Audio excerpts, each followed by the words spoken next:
E aí, vamos pegar mais um videozinho aqui do nosso amigo lá da Paraíba, Caião. Vamos lá. Uhum. Peraí, deixa eu só tirar esse GC aqui, senão complica tudo.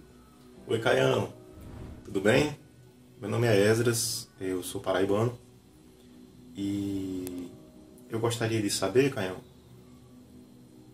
como é que você enxerga essa convicção de fé que você tem e que notoriamente dá base à construção de sua própria subjetividade e a sua existência com esse afã que você também demonstra ter pelo conhecimento, pela ciência, pela história, por tudo mais, na construção dos significados subjetivos que nós temos diante da vida. Eu sei que, suponho que você talvez fale até do método que você apresenta, de Jesus como chave hermenêutica do mundo, visão do mundo, mas o que me desperta interesse em saber no momento, além, é claro, do que você quiser dizer sobre o método também, mas principalmente me interessa saber sobre o que você sente mesmo, algo muito mais profundo do que necessariamente um aspecto pragmático. Percebo uma coerência discursiva enorme nos seus vídeos. Digamos que há visivelmente uma verticalidade espiritualizada e uma horizontalidade antropológica do ponto de vista de consideração da diversidade humana e do respeito e tolerância a todo tipo de cultura e religião. Então, nesse sentido, fica a pergunta. Agradeço e conte com um amigo aqui. Você tem ajudado muito na minha caminhada nesse mundo e nessa vida. Um abraço, Caião. Parabéns pelo trabalho. Um abração. Beijo.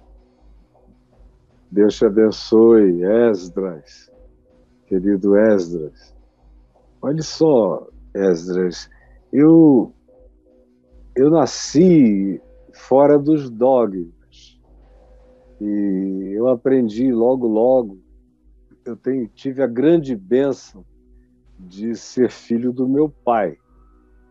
Então, o meu pai foi uma pessoa que me ensinou a pensar desde criança. Como eu disse outro dia, o que eu mais ouvia era raciocínio, Caio Fábio. Eu fazia uma pergunta e antes de ele responder, ele sempre mandava eu tentar chegar a uma conclusão lógica. E de vez em quando eu dizia, pô, pensei, mas não entendi, papai. Aí ele me explicava. E me explicava também os mecanismos. E me explicava por que ele sabia. E me explicava como é que eu poderia vir a saber não só aquilo, mas muitas outras coisas. E meu pai, que era um homem muito culto, ele, além de culto, de ter estudado muito, e ele se tornou uma das figuras autodidáticas mais impressionantes que eu já conheci. De modo que o papai era um homem meio Leonardo da Vinci. Ele ia de uma ponta a outra do conhecimento com uma facilidade enorme.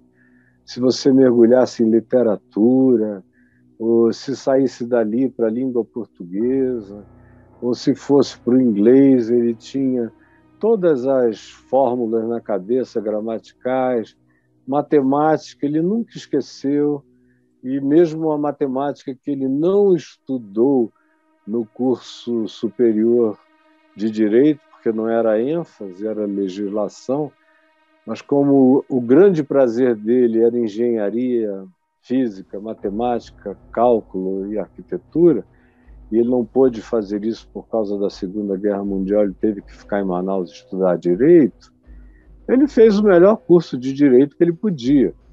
Tanto é que até hoje, daqui a pouco vai fazer 100 anos, e a média de Direito que ele teve na faculdade nunca foi batida porque ele teve média absoluta, da primeira à última matéria, nos 6 anos da faculdade de Direito do Amazonas. Até hoje, ninguém tirou uma nota absoluta no curso todo. Ele foi o único cara que fez isso, estudando o que nem gostava muito.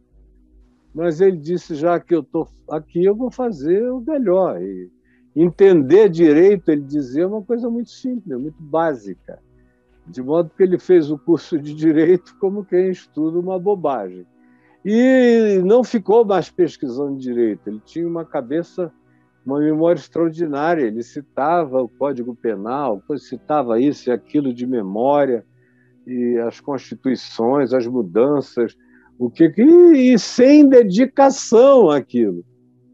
Ele gostava mesmo era de construir casas, fazer cálculo estrutural, fazer máquinas que funcionassem sem energia elétrica, com energia hidráulica, com energia do vento, com essas coisas todas. Ele fez coisas maravilhosas, arquiteturas com estilo tailandês e de vários outros tipos.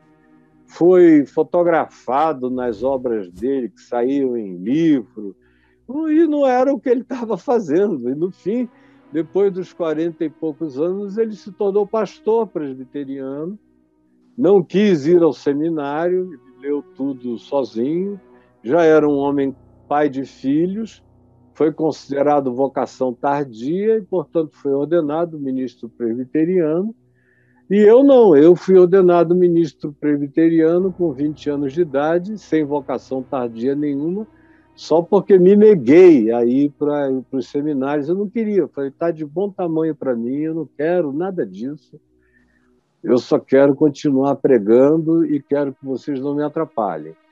Como eu não pregava dentro do templo, no templo passou a ser algo que aconteceu depois, eu pregava na praça, na rua, na esquina, nos rádios que me chamavam para me entrevistar, na televisão, onde eu ganhei espontaneamente um horário gratuito, todo domingo à noite, no horário nobre, preguei para a cidade inteira o resto da vida. E eu só queria que ninguém viesse me atrapalhar. Então eu nasci sem dogmas.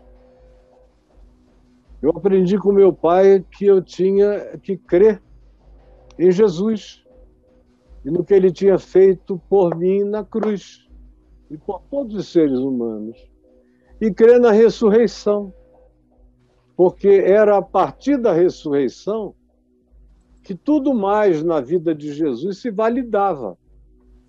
Então, se eu não tivesse fé na ressurreição dos mortos, não adiantava dizer que eu cria que Jesus tinha nascido de uma virgem, porque se ele nasceu de uma virgem, por que ele não ressuscitou dos mortos?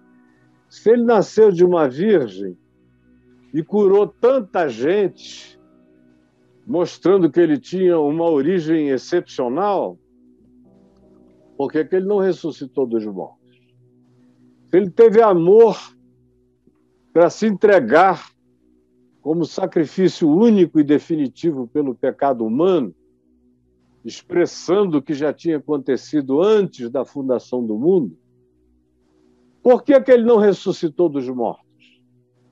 Se de fato o que se diz dele, desde João Batista, que disse ouvir uma voz do céu dizendo: esse é o meu filho amado em quem eu tenho todo o meu prazer.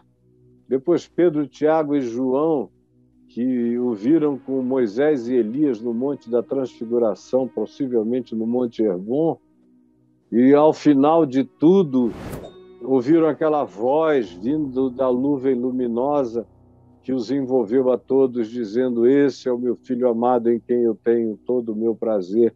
E quando eles abriram os olhos, não viram mais ninguém, só Jesus, nem Moisés, nem Elias. Era em Jesus que eles tinham que focar. Se ele não tivesse ressuscitado de entre os mortos, nada disso teria o peso que teve.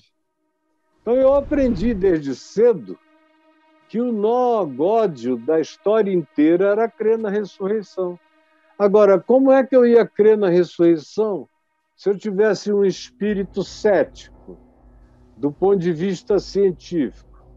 Cientificamente, de acordo com os padrões da ciência do experimento e da empiricidade, são praticamente todas as ciências, a ressurreição teria que se repetir milhões de vezes para ela ser considerada uma coisa factualmente científica.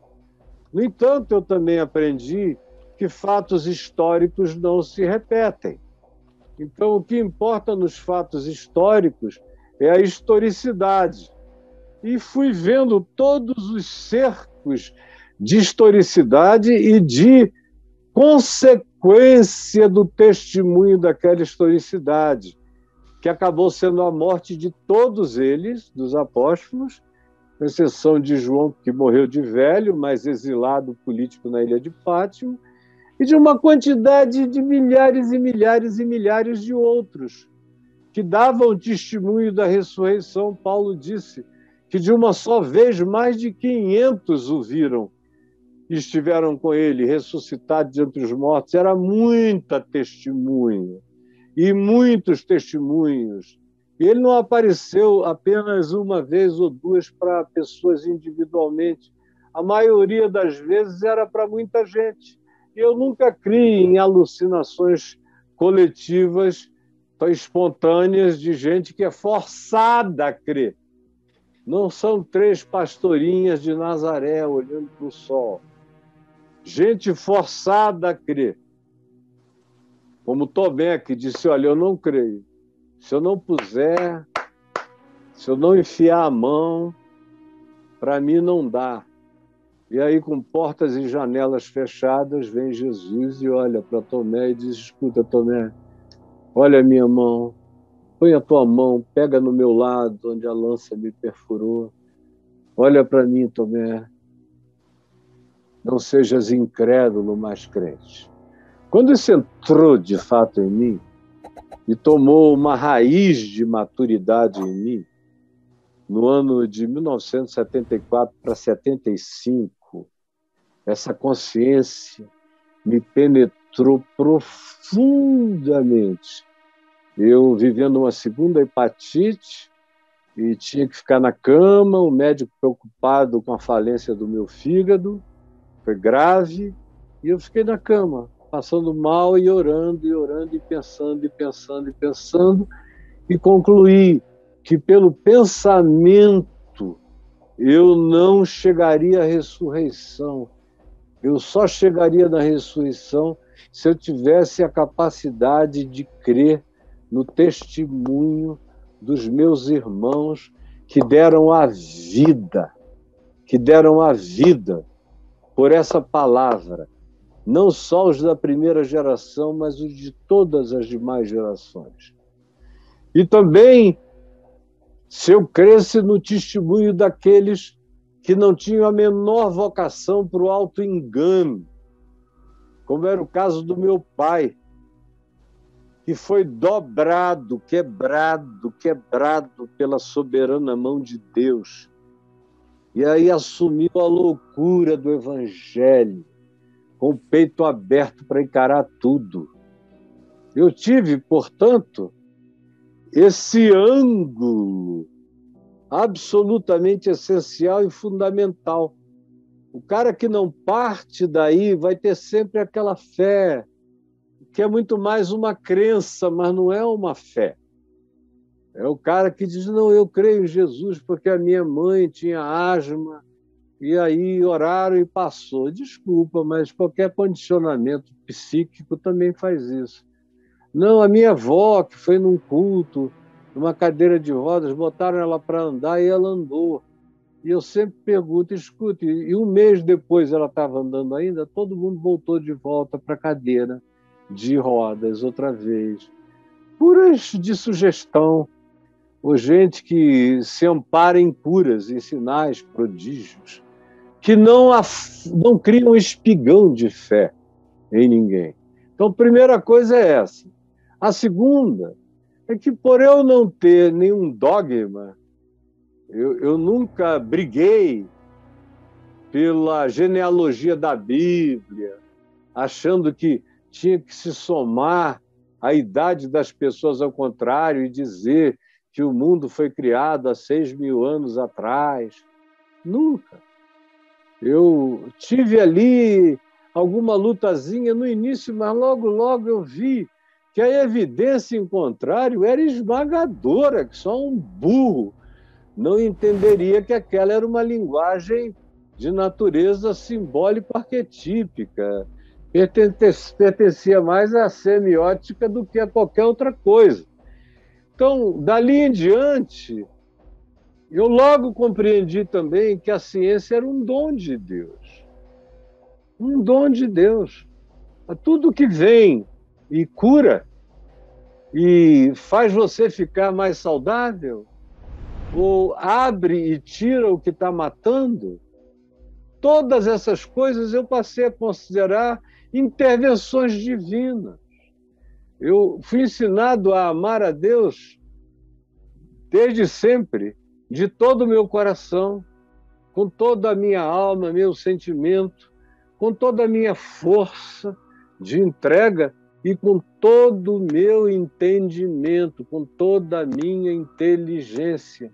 Então, quanto mais eu aplicasse a minha inteligência a saber e a ficar culto, indo de um extremo a outro, como meu pai fazia, e em mim era natural também fazer essa viagem, que vai de uma ponta a outra, que verticaliza até o terceiro céu, o arrebatamento do teu ser, como aconteceu com meu pai, tanto quanto horizontaliza, o que era um pedido de Paulo também. Ele diz: eu estou dizendo essas coisas aos Efésios para que o limite de vocês acabe, para que vocês conheçam, e a palavra é conheçam experiencialmente a altura, a profundidade, a largura e a extensão, e mergulhem assim no amor de Cristo, que excede a todo entendimento. Então, aonde tem uma descoberta nova, eu estou lá e fico com o que é bom, como Paulo disse, examinando todas as coisas e retendo o que é bom. Eu vejo um monte de coisas e eu digo para minha mulher: isso aqui é besteira, agora isso aqui é maravilhosamente importante. E eu não compro pacote fechado nenhum. O único pacote fechado que eu tenho é do Evangelho, porque é um pacote fechadamente aberto para a vida. No mais, eu não sigo ismo, que são sistemas fechados de natureza alguma. Eu vou montando daqui e dali, como você falou. Vou pegando, vou montando. E vai ficando essa coisa maravilhosa e, desculpe, incontestável. Porque até agora, com 67 anos de idade, eu não encontrei ninguém com o poder de enfrentar e contestar, em qualquer que seja o argumento, o que eu digo a respeito de Jesus e do Evangelho. Até hoje, eu não conheci esse cara. Me apresenta, porque ele não apareceu na minha vida ainda.